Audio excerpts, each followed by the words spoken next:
Hello everyone, welcome to another video from the Tiny Menagerie. Today I thought I'd do something a little bit different and we're going to be having a bit of a review of this guy. So this is the Marina Lux 19, which I bought quite recently. I've had him for about 4 weeks now. I thought I'd do a review of him just to let you know what I think. That's not great if I'm honest.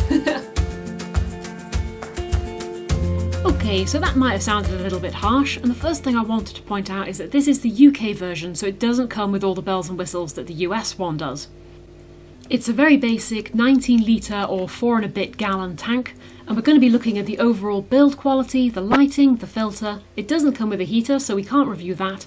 We'll take a look at the styling and whether or not we think it's worth the price. We'll start off with build quality. And first of all, the positives. It's a nice quality glass, it's not too thick, it's quite slimline, but it still feels good and strong for the size of the tank. The moulded plastic lid is reasonably strong, although I wouldn't be surprised if it chipped or shattered if I dropped it. The tank itself is very light, it's easy to move around, but it doesn't feel like it's going to break. The negatives, on the other hand, is that quality control seems to be a little bit lax at Marina these days, as there are blobs of black silicone on the glass and around the plastic rim. This bulge of silicone down here in the corner is quite unsightly, and to begin with I was actually quite worried that it would mean the tank was going to leak, but it's been set up for a few weeks now and I've had no leakages so far. It's just a cosmetic issue. There's also a couple of scratches on the glass, and while they don't stand out, I would certainly rather they weren't there. Overall though, I'm going to call the build quality reasonable. It's workable, but at the same time you're not going to be blown away by it. Taking a look at the lighting, this actually surprised me quite a bit. I was expecting the lighting to be terrible for such a cheap little tank. Actually, it's really not bad. The strip lighting itself is economical little LEDs, and the bar stretches for a good length along the tank lid. Compare that to the light on my aquaria LED tank, and you've got a much better spread of light to accommodate more plants that need a higher light level. The lights aren't super powerful, but why would you want that in such a small tank? It's not like you're going to be injecting it with CO2 or anything like that. It is plenty strong enough to grow plants without a problem at all. And then we came to the filter, which is sadly where the tank has started to seriously lose my vote, because it comes with this. This is the Marina i25 internal filter. It's supposed to be a 3-in-1. It's pretty much a 0-in-1 if I'm honest. And I'm certainly not going to apologise for being too harsh on this one. The Marina i25 is a partially submersible waterfall style filter that they describe as having a quick change power cartridge system. And you know it's good when they call it a power cartridge, right? Well, no. The cartridge has 3 components, one with carbon to remove pollutants and odours, one with zeolite which removes ammonia, and one foam to remove any large bits of debris coming through.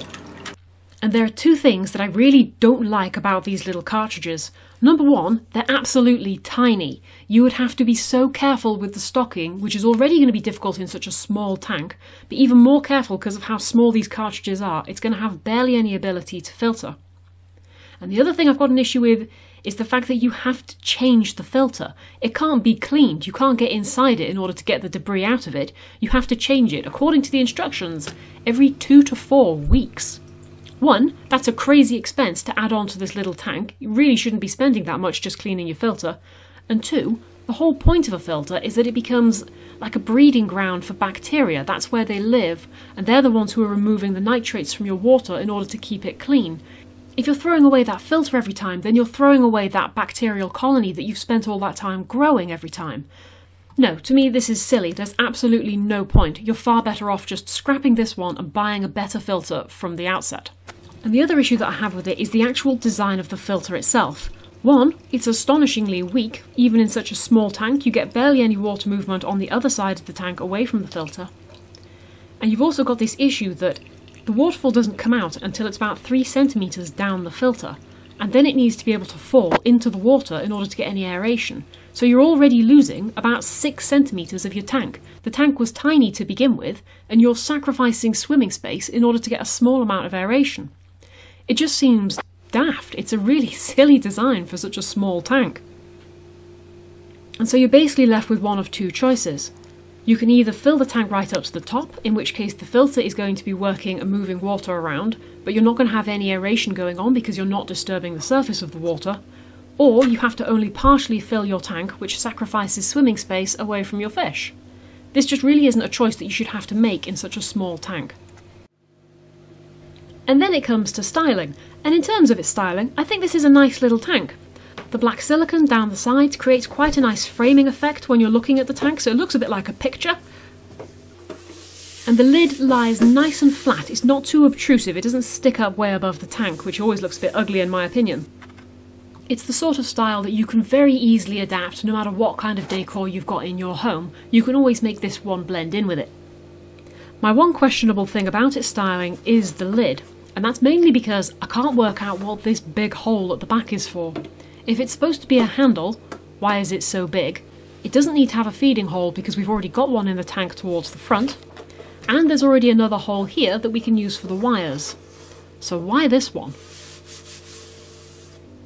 But I would say that it's not exactly a major issue, and so I have no problems with the styling of this tank. It's absolutely fine. And then it comes down to its price. Now I was really lucky, I actually picked this one up for only £30 from my local supermarket, it was on offer, but I've done a quick scout around on Amazon and I can see it's selling for as much as £65.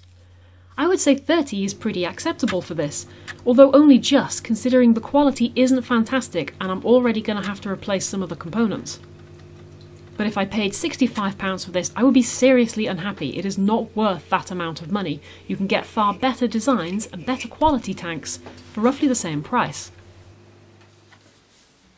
All in all, I'd say that this is a perfectly good little tank if you're wanting something that's quite basic. Let's say you just want to keep a few danios swimming around. You couldn't put goldfish in it, it's way too small for anything like that.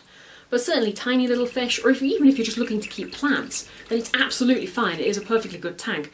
It's just if you want to use it for something a little bit more specialist, then you're going to end up replacing most of the pieces before you can really use it, in which case, what was the point in buying a kit? You might as well have just started out with what you wanted in the first place. And so on the scale of awesome to what were you thinking, I am going to say this tank comes in at a pretty solid meh. It would be a 6 out of 10 for me. You know, it's not a bad tank, but it could be so much better, and I feel like they've missed out on some real key points when they put it together. And obviously as well, please do remember that this is based purely on my opinion. I am sure there are loads of people out there who've had these tanks and they've thought it's a really good tank, I'm glad I had it, it's the best thing I've ever owned, it's wonderful. It's just not quite right for my usage, but it might be just perfect for you. Anyway, I hope you've enjoyed this little tank review, I've enjoyed putting it together. Happy fish keeping everyone, I hope you have a great day. Bye bye!